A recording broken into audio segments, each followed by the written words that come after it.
Tonight, we return to a moment when American power, innovation, and resolve stood silently between civilization and nuclear annihilation. In the early hours of September 26, 1983, the world came closer to destruction than most people will ever realize. And it was the technological supremacy of the United States, the very advancements that once left German engineers stunned in World War II, that triggered a chain of events that nearly ended human history and ultimately revealed the quiet strength of restraint over fear. For Americans who lived through the Cold War, the tension was constant, heavy, and invisible. It was a war fought not only with weapons, but with radar screens, satellite systems, code books, and machines so advanced that even America's enemies struggled to comprehend the speed of its innovation. Decades earlier, during World War II, German scientists had been stunned by the industrial might of the United States. They saw assembly lines that produced bombers faster than Europe could count them.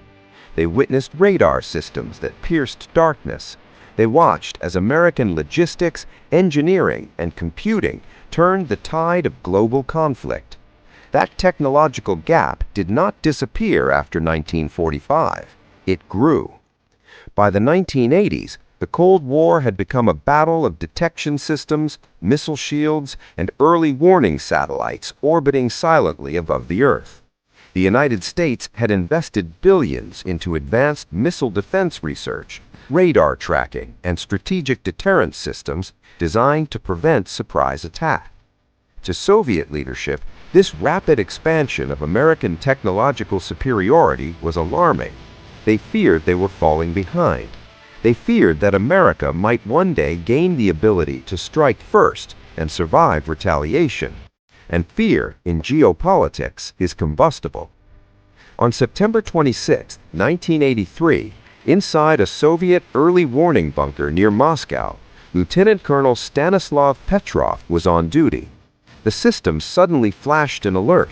A missile launch had been detected from the United States. Then another, then another.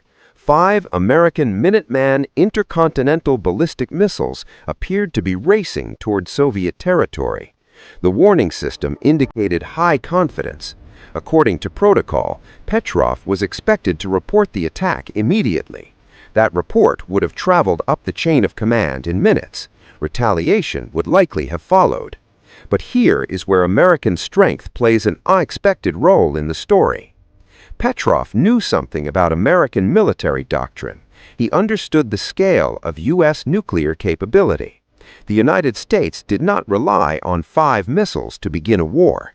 If America struck first, it would not be limited or hesitant. It would be overwhelming. The idea that Washington would launch only a handful of missiles did not match the technological doctrine he had studied. It did not match what he knew of American strategy, precision, and military planning. The radar system showed incoming destruction. The computers insisted it was real. Alarms echoed in the bunker. Officers stared at Petrov, waiting. But Petrov hesitated. He reasoned that if America had decided to begin nuclear war, it would not look like this. It would be decisive, massive, coordinated. The limited strike suggested something else, a malfunction perhaps, a flaw in the system, a reflection of sunlight off high-altitude clouds, which, as later investigations revealed, was exactly what had happened. For several long minutes, Petrov made a choice that defied protocol. He reported the alert as a false alarm. He trusted his judgment over the machine. Had he been wrong, Soviet retaliation would have been delayed by precious minutes. Had he followed procedure blindly, the world might have seen mushroom clouds rise over American cities before dawn. The irony is profound. It was American technological advancement so formidable that even adversaries assumed total, overwhelming force that shaped Petrov's reasoning. He did not believe the United States would act in a half measure. That belief, rooted in decades of American industrial and military dominance, helped prevent catastrophe. To understand the weight of that night, we must step back to the roots of American wartime innovation. During World War II, German officers were stunned by the scale of American production. Factories in Detroit converted automobile assembly lines into bomber production plants.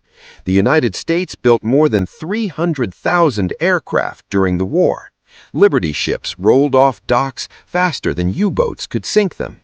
Radar technology matured rapidly under American and British collaboration. Computing machines like the Harvard Mark I and later advancements paved the way for modern command systems.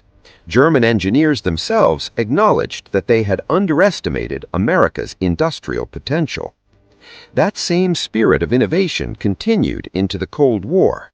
The development of the Minuteman missile system, solid fuel propulsion, satellite reconnaissance, and advanced NORAD radar networks established a new form of deterrence. The message was simple: any attack on the United States would be met with overwhelming response. By 1983, tensions were already high. The Soviet Union had recently shot down Korean Airlines Flight 007 after it strayed into restricted airspace, killing 269 civilians, including an American congressman. NATO was preparing for the Able Archer exercise later that year, simulating nuclear procedures. Suspicion ran deep on both sides. In Moscow, leadership feared a surprise American strike. In Washington, leaders remained firm in maintaining strategic deterrence. Petrov's decision occurred within this fragile atmosphere. His skepticism was not admiration, but it was informed by a recognition of American capability. He knew the scale of U.S. arsenals. He knew the precision of U.S. missile forces. 5 missiles made no strategic sense. Minutes passed. Ground radar failed to confirm incoming warheads. The alert faded. The world exhaled without knowing it had been holding its breath. For years, the incident remained classified. Petrov received no medal at the time. In fact, he faced criticism for not adhering strictly to reporting protocol. It was only after the Soviet Union collapsed that details emerged. Western historians called him the man who saved the world.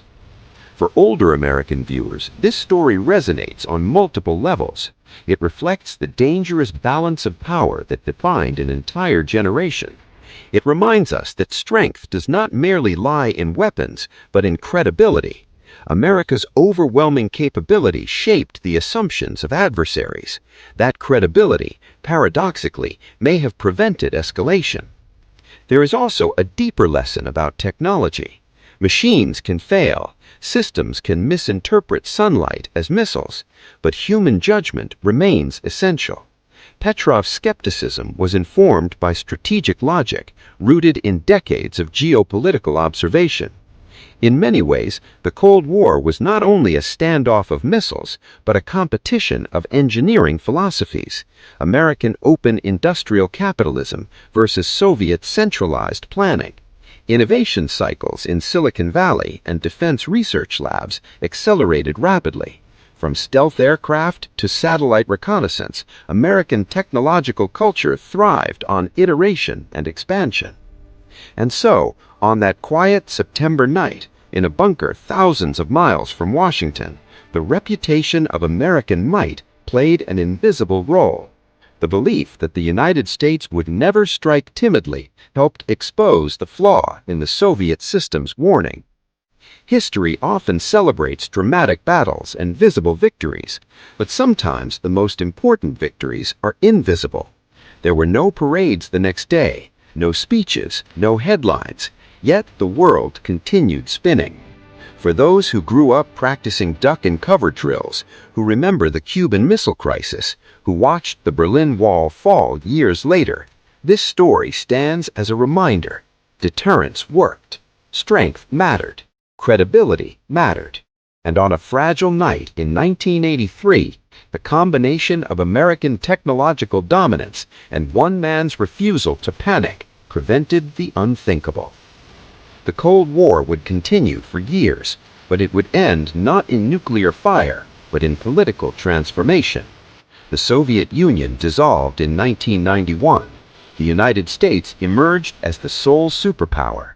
and the silent near miss of 1983 remains one of the most powerful reminders of how close history can come to catastrophe, and how wisdom, shaped by respect for strength, can step back from the edge.